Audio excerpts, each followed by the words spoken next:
중국의 마법사라는 말을 들으면 무엇이 떠오를까? 먼저 미운 오리 새끼가 백조로 변하듯 얼굴을 바꾸는 보정앱이 떠오를 것이다. 몇 번의 터치만으로 60, 70의 중년 여성이 순식간에 젊어진 것처럼 보이는 장면 말이다. 그런 장면은 비현실적으로 보일 수 있다. 그러나 진짜 문제는 그 마법이 얼굴에서 멈추지 않았다는 데 있다. 그것은 밥상으로, 술잔으로, 우유팩으로, 사람들이 매일 몸속에 넣는 모든 제품 속으로 파고들었다. 쥐고기는 양고기로 둔갑할 수 있다. 화학 처리된 해파리는 진짜 해파리처럼 보일 수 있다. 분유에는 멜라민이 섞일 수 있고 가짜 술은 고급 명주로 팔릴 수 있다. 가짜 꿀이 유통되고 호두 속에는 시멘트가 채워질 수 있으며 냉동육은 몇 년 동안 묵은 채 다시 시장에 나올 수 있다. 심지어 관광지의 폭포조차 파이프로 물을 끌어올려 진짜 자연 폭포처럼 꾸며질 수 있다. 없는 것은 있는 것처럼 만들고 진짜가 아니면 진짜처럼 보이게 만든다. 더 두려운 것은 이런 변신이 더 이상 표면 아래 숨어 있지 않다는 점이다. 가짜 상품, 가짜 식품, 가짜 기술은 이미 세계 공급망 속으로 침투하고 있다. 이 이야기는 더 이상 남의 이야기가 아니다. 당신이 집으로 들고 가는 봉투 속에, 당신이 식탁 위에 올리는 음식 속에, 당신이 진짜 돈을 주고 샀다고 믿는 물건 속에 바로 들어있을 수 있다. 가짜가 이토록 무섭게 현실적인 모습이 되었을 때 우리는 진짜 음식과 진짜 상품, 그리고 완벽하게 위장된 함정을 어떻게 구별할 수 있을까? 평범한 식탁 위의 화학연금로부터 이야기를 시작해보자. 먼저 겨울철 인기 메뉴인 양고기 허거를 떠올려보자. 당신은 평범한 식당에 들어가 얇고 선명한 붉은빛의 양고기 롤한 접시를 주문한다. 하얀 지방 무늬가 보기 좋게 박혀있다. 고기를 끓는 국물에 넣는 순간 양고기 특유의 강하고 기름진 향이 코끝을 찌른다. 당신은 만족스럽게 고개를 끄덕이며 제값을 하는 제대로 된 양고기 한 끼를 먹었다고 믿는다. 그러나 그 고급 양고기, 요리 뒤에 숨겨진 진실은 무엇일까? 그것은 썩은 오리고기, 버려진 돼지고기, 지방 찌꺼기일 수 있다.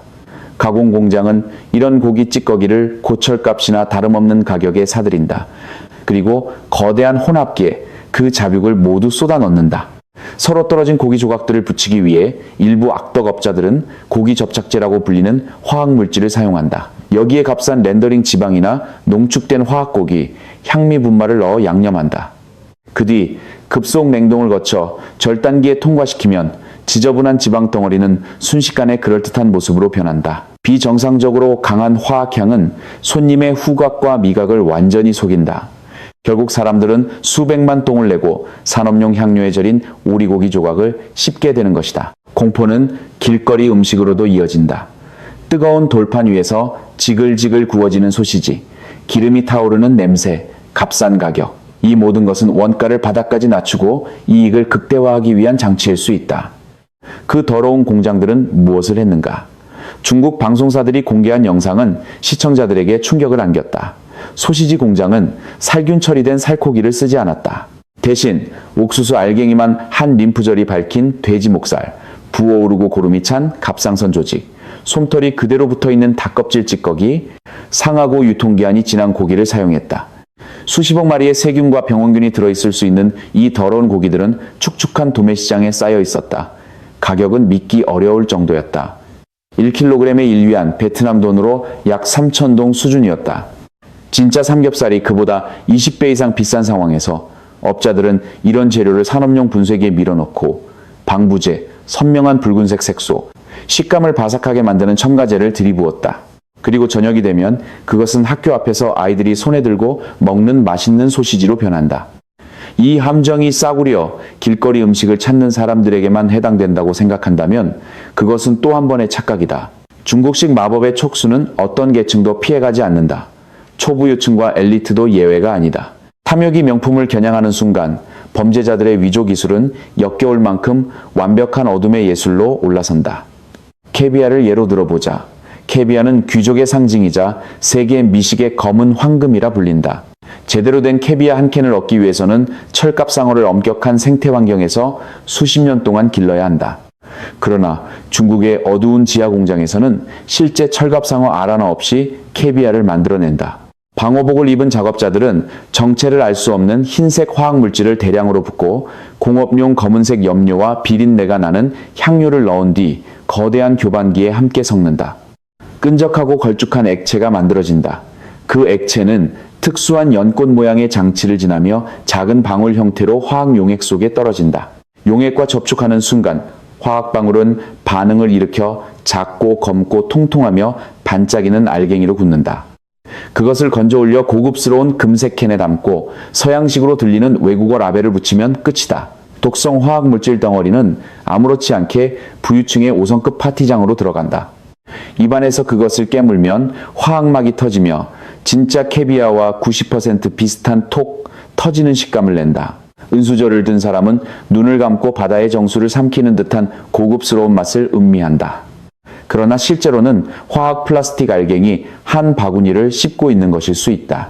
하지만 김한술의 정점, 속임수의 최고봉은 중국의 대표 명주 마오타이를 빼놓고 말할 수 없다. 진짜 마오타이 한 병은 베트남 돈으로 수천만 동에서 수억 동에 이를 수 있다. 그래서 위조범들은 더 이상 헐거운 병뚜껑을 만들거나 싸구려 술을 가짜 병에 붓는 수준에 머물지 않는다.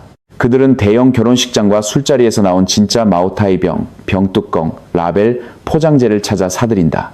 이후 작업자들은 고온 장비로 병뚜껑의 수축 포장을 부드럽게 만든 뒤 핀셋으로 1mm도 찢지 않고 벗겨낸다. 안에 진짜 술을 빼내 따로 팔고 희석한 술과 향료를 다시 채운 뒤 출고 당시와 똑같이 병을 다시 봉한다.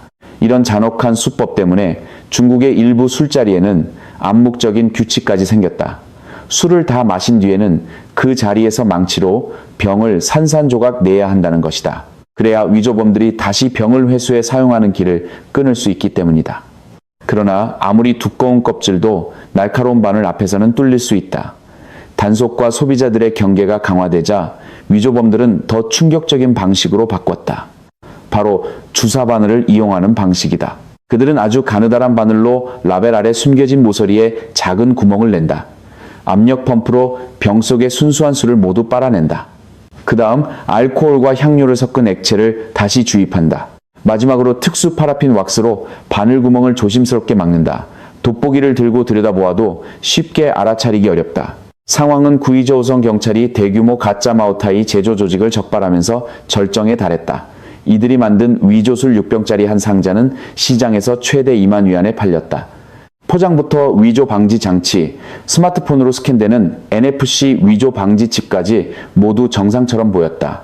화면에는 100% 정품이라는 초록색 확인 표시가 떴다. 조직의 우두머리는 조사실에서 뻔뻔하게 말했다. 그는 최고급 시음 전문가를 거액에 고용해 맛의 균형을 맞췄다고 했다.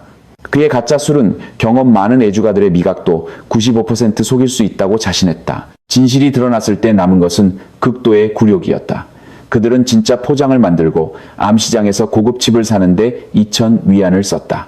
그러나 병 안에 들어간 액체의 원가는 고작 200위안에 불과했다. 병입 현장은 더욱 구역질이 났다.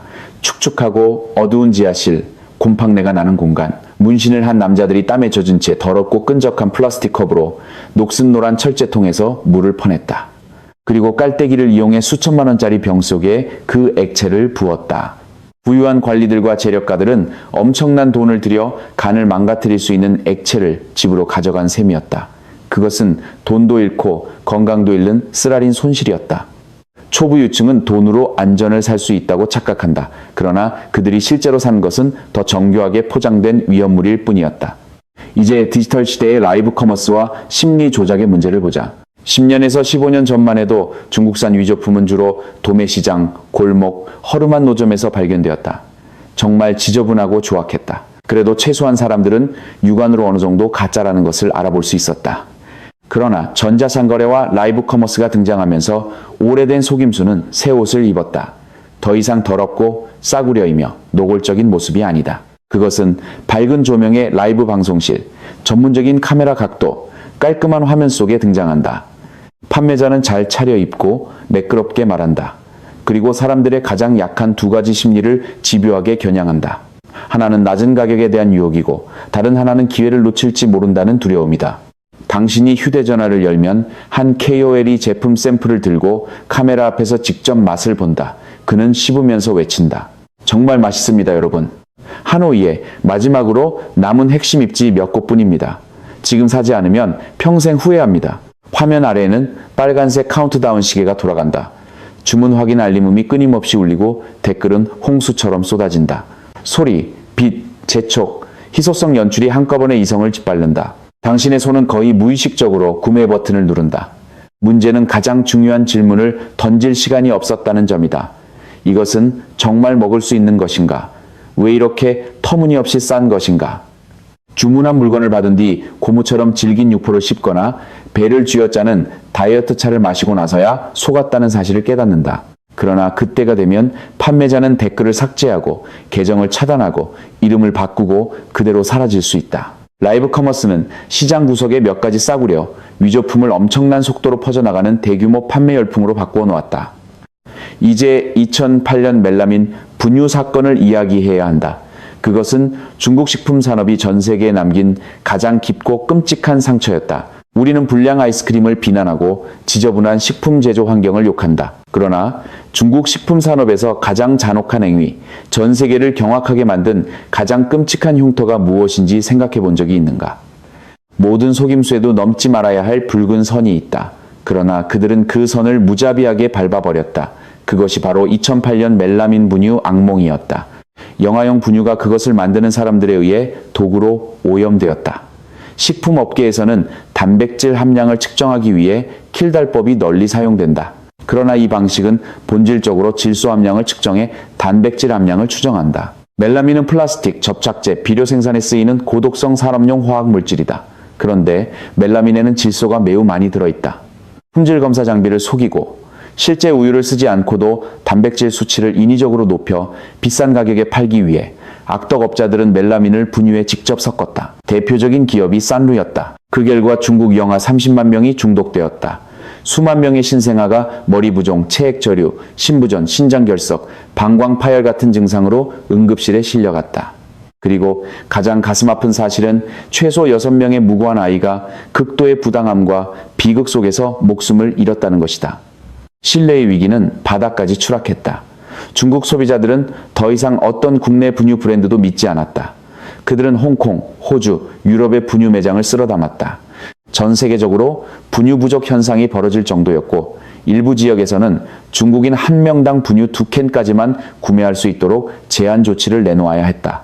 당시 중국 정부는 전례 없는 체제 신뢰 위기에 직면했다. 그들은 강철 같은 처벌을 선택할 수밖에 없었다. 사건은 매우 빠른 속도로 재판에 넘겨졌다. 오염 원료 생산 조직의 핵심 인물 2명은 즉시 사형을 선고받았다. 산루 유업의 여성 회장 테노나는 무기징역을 선고받았다. 공모하거나 방조한 여러 관료들도 자리에서 물러났다. 그 처벌은 필요했고 마땅했다. 돈을 벌기 위해 아이들을 독살하는 것은 단순한 경영상 실수가 아니기 때문이다. 그것은 인류에 대한 범죄다. 이제 베트남 사람들에게도 필요한 경고를 보자. 탐욕은 국적과 성별을 가리지 않고 사람을 잔혹하게 만든다. 이익이 양심을 가리고 법에 빈틈이 생기고 처벌이 단지 사업 비용 정도로 여겨지는 순간 이 S자 모양의 땅에서도 우리는 매일 조용히 서로를 독살하게 된다.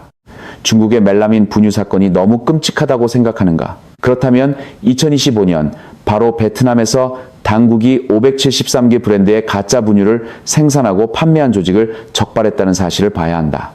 그들이 노린 대상은 다름 아닌 당뇨병 환자, 신장질환 환자, 미수가, 임산부였다. 그들은 값싸고 품질 낮은 분유에 출처를 알 수 없는 충전재를 섞고 영양제품 라벨을 붙인 뒤 살아남기 위해 필사적인 사람들에게 되팔았다. 이것은 더 이상 단순한 상업사기가 아니다. 자기 동포의 등에 몰래 칼을 꽂는 행위다. 그리고 이런 악덕 상인들이 저지른 끔찍한 범죄 목록은 내일 아침까지 이야기해도 끝나지 않을 것이다. 더 무서운 것은 밭을 2개로 나누고 돼지 우리를 2개로 나누는 사고방식이다. 오염된 식품을 만드는 일부 사람들은 자신이 파는 음식을 절대 먹지 않는다. 가족이 먹을 깨끗한 것은 따로 남겨둔다. 화학물질에 절인 것은 시장에 내다 판다. 그러나 그들은 사회가 하나의 원이라는 사실을 잊는다. 오늘 당신이 오염된 채소를 남에게 팔면 내일 당신은 다른 사람이 만든 오염된 고기, 오염된 물, 가짜 약을 사게 될 수 있다. 결국 모두가 서로를 독살하는 것이다. 베트남 법은 가짜 식품의 생산과 판매에 대해 매우 무거운 처벌을 규정하고 있다. 그러나 문제는 집행에 있다. 위조범들이 수십억, 수백억 동을 벌고도 재산을 빼돌린 뒤 가벼운 처벌만 받고 다시 범행을 반복할 수 있다면 이 범죄는 계속 되풀이될 것이다. 식품 위조는 생계수단이 아니다. 그것은 공중보건을 겨냥한 살인행위다. 이런 범죄에는 충분히 강한 처벌이 필요하다. 부당하게 얻은 재산을 몰수하고 관련 업계 종사를 평생 금지하며 다시 시장에 들어올 가능성 자체를 완전히 차단해야 한다.